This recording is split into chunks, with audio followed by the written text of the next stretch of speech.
বিসমিল্লাহির রহমানির রহিম। প্রিপোজিশন দেখি শব্দগুলি কীভাবে বসে। আমরা একটু চেক করে দেখি। ভিক্টোরি ডে, যখন ডে উল্লেখ থাকবে আমরা জানি দিবসের পূর্বে অন বসে, সেক্ষেত্রে আমরা অবশ্যই বসবো অন।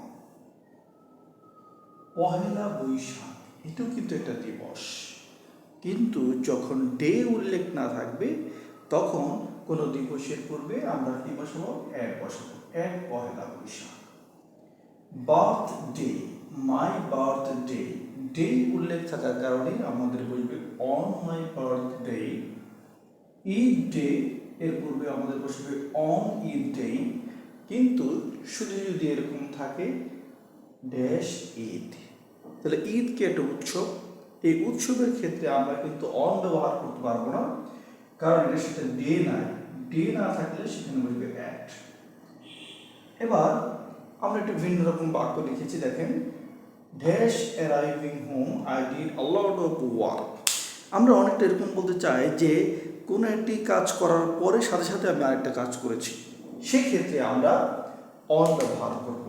মানে অন অ্যারাইভিং হোম, আমি বাসায় পৌঁছাতেই আমি কি করেছি? অনেকগুলি কাজ করে ফেলেছি। এবার হি রোট আ পোয়েম, সে একটি কবিতা লিখেছে, সেটা পলিটিক্যাল এনভায়রনমেন্ট। পলিটিক্যাল এনভায়রনমেন্টের উপরে সে একটা কি লিখেছে? কবিতা লিখেছে।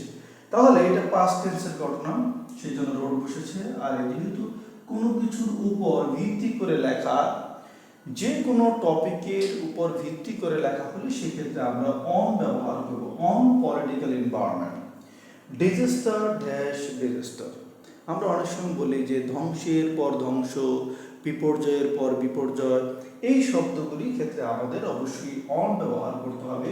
তাহলে disaster on disaster, problems on problems, solution on solution, সমাধানের পর সমাধান। আশা করি বিষয়গুলি ক্লিয়ার হয়েছে। সবাইকে ধন্যবাদ। আসসালামু আলাইকুম।